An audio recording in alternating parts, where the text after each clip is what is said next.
Sorry about that interruption. This is the second video for today. I was finishing up number 3 that you had worked hard on your own, and you should get -4, 1 over the 2 given. If you add those up, you get -3. Add those up, you get -2. Add those up, you get -5. Add those up, you get -7. And add those up, and you get -12. I think those are the next 5 because it's 1, 2, 3, 4, 5. Oh, sorry about them cutting me off there. Not cool, man. Not cool. All right. The other way to write arithmetic sequences is in the explicit formula or with explicit rule. This one allows you to jump much further. You don't have to know the last term to be able to evaluate these. So we're told that a sub n equals a sub 1 plus n minus 1 quantity times d. This is what's given to you. This one's given to you on the final for your formula, but I don't really like it very much. I would much rather use the second one, which is the common difference. So a sub n equals the common difference times n plus c, and we call n the 0th term, c the 0th term. All right, meaning if you were to go back one on the sequence, what would it be? And it just kind of follows slope-intercept form, which is nice. You have a slope, and then you also have a common difference. Sorry, the c is the 0th term. You just have to figure out what would be the previous term that's not listed. So for these, we're going to find 4 different things: the common difference, the explicit rule, then the 10th term, and then find excuse me. Woo! Find the 10th term and then find the recursive rule for the nth term. All right, we're going to go over 1 and then you're going to do 2. For number 1, A, you're finding your common difference. Well, let's look and see what's happening every single time. You're adding 4, adding 4, adding 4, adding 4. So D equals 4. Easy enough. For B, find the explicit rule. Well, I'm going to go with the one that I did. I said I like. So a sub n equals 4n. And now I just need to go backwards 1. So -6. If I were to go this way in the sequence, I would say, okay, so if I'm adding 4 every time, I need to subtract 4. So -10 is what I would get. We can check this out to see if it actually works. So -6 is my first term. If I plug in 1 here, I get 4 times 1 minus 10, which is -6. If I plug in 2, that's 8 minus 10, which is -2. So that works. If I plug in the second term, third term, fourth term. For C, find the 10th term. Well, what's nice is I can just plug that in. I don't have to find all the terms in the middle. 4 times 10 is 40, minus 10 is 30. And for D, find the recursive form. Well, I have to name my first term, 3 parts. Name my first term.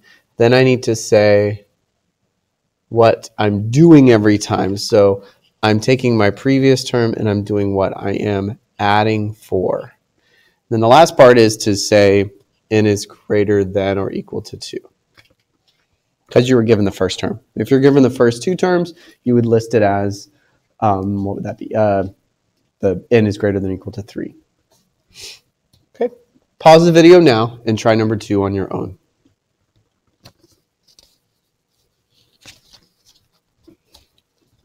All right, let's go ahead and try, see how you did. For A, you should have gotten D equals 4. B, a sub n equals 4n plus 2. C, a sub 10 equals 4 times 10 plus 2, which is 42. And then D, a sub n equals a sub n minus 1 plus 4. A sub 1 equals 6. N is greater than or equal to 2. Hope you did all right.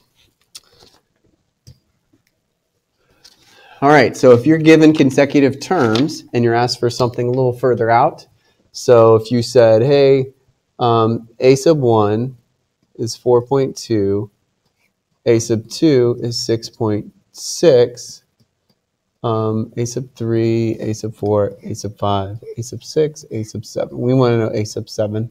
Well, it's kind of simple. We just need to figure out what is the common difference. What's the term before? We can use our equation.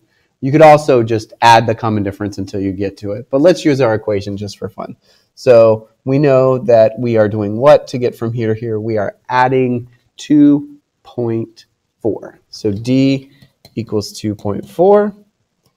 A sub n equals 2.4n, and we're going backwards to get the previous term, and that would be 2.8.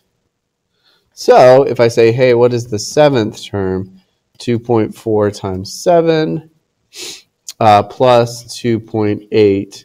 Well, what's that going to be? 24,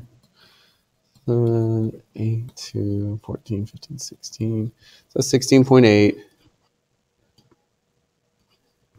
plus 2.8, and that gives me 19.6. All right, you could also add until you get there.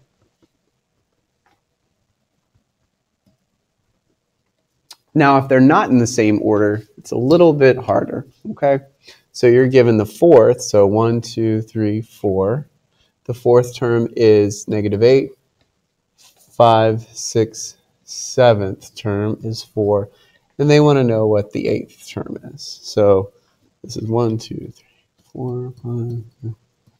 Okay, so here's how I look at it. I look at it kind of like slope. If you can imagine that you're finding the slope between all of these, and you're getting the average rate of change, and that actually ends up being exactly what your common difference is. So a sub 7 equals 4, and a sub 4 equals -8. So if I say 4 minus -8 over 7 minus 3, I get 12 over 4. So I know that I'm jumping 3 every time. So if I start at -8 and I add 3, what would that be? -5. If I add 3 from that, that's -1. No. Hold up. -5. Add 3, I'm at -2. That doesn't work. Did I do that right? 4. Oh, I have the numbers backwards, maybe. Oh, 7 minus 3 is 12. 3, 4. Oh, it's 4. 7 minus 4. Sorry about that, guys. This should have been a 4. Yeah, because that didn't work. We have no 3 in here. I think I was maybe doing it in my brain, which is not good because then it came out wrong. So 4 is our common difference. If I go over here, these numbers will change. Let's try that out. Okay, so -4. Oh, yep, 0, and then 4, and then I can just add one more to get my answer. So a sub 8 equals 8. Sorry about that confusion. All right, so those are arithmetic sequences. The next type of sequence that you're going to learn about is geometric sequences. Geometric sequences is when there's a multiplication every time. And the common ratio can be found by figuring out what's multiplied by every time, or you can take the previous term and divide that, divide the next term by the previous term, as you can see right here. So common ratio, it's listed as R because ratio starts with R, like common difference started with R.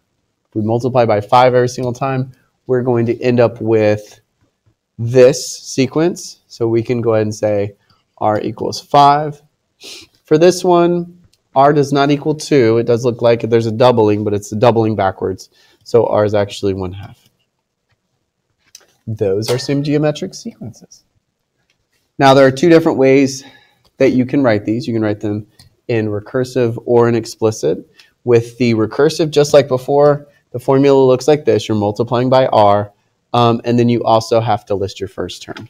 And, of course, the next term cannot be found unless you have the previous term. Explicit is a little bit different for this. You're going to have a sub n equals a sub 1 times r to the n minus 1. You got to memorize that. Or you can use this other one where you take your first term, divide by r, and then multiply by r. But those are equivalent. I'm going to use this in the next video so that you can see how it works. See you in the next video.